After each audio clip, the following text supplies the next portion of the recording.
जो लोग इमाम हुसैन रज़ियल्लाहु ताला अन्हु के मुकाबले में करबला गए थे।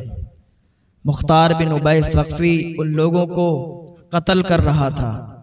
उसी दौरान शिम्र कूफे से रवाना हुआ, भाग निकला।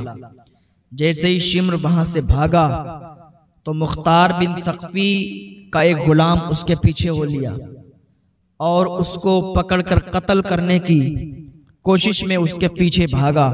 काफी दूर तक भागता रहा, लेकिन शिम्र ने काफी तेजी के साथ घोड़ा दौड़ाया और मुख्तार बिन उबई सक़फ़ी का वो गुलाम भी उसके पीछे तेजी के साथ दौड़ा।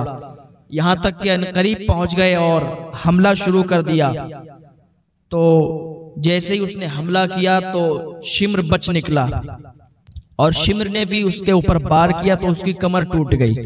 वो वापस मुख्तार बिन उबई सक़फ़ी के पास आया। मुख्तार बिन उबई सक़फ़ी ने कहा कि अगर मुझे मालूम होता कि तू उसके पीछे भागा है तो मैं तुझे कभी इजाजत नहीं देता, क्योंकि मुख्तार बिन उबई सक़फ़ी इमाम हुसैन के कातिलों को अपने तरीके से सजा दे रहा था, अपने तरीके से उनको पकड़कर एक एक को कत्ल करवा रहा था। शिम्र उधर बच निकला और जाके एक गांव में जो दरिया के किनारे था वहां ठहर गया।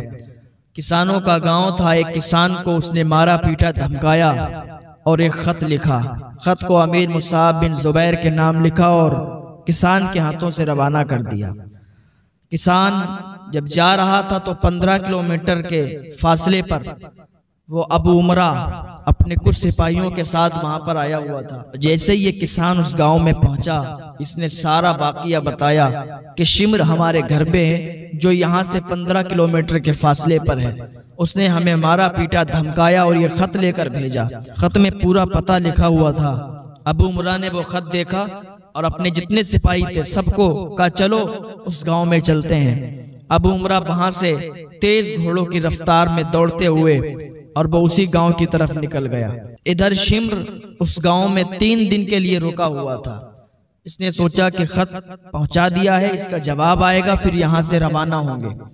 लेकिन रात में जब ये लेटा हुआ तो नींद नहीं आ रही थी, लेकिन उस गांव में रिछ भी बहुत आते थे। तो घोड़ों के टापों की आवाज आई। ये समझ गया कि रिछ है, लेकिन और तेजी के साथ आवाज आई तो ये उठा। ये समझ गया कि लग रहा है मुख्तार के सिपाही आ रहे हैं। इसने अपना घोड़ा वहीं छोड़ दिया। एक चादर ओढ़े हुए था, वो चादर ओढ़े ओढ़े ये भाग गया पैदल, और पैदल भाग रहा था तो पैदल भी भाग ना सका। अबू उमरा ने इसको तमाम सिपाहियों के साथ घेर लिया और घेरा और वहीं पर इसको कत्ल कर दिया। कत्ल करके इसकी लाश को कुत्तों को खिला दिया।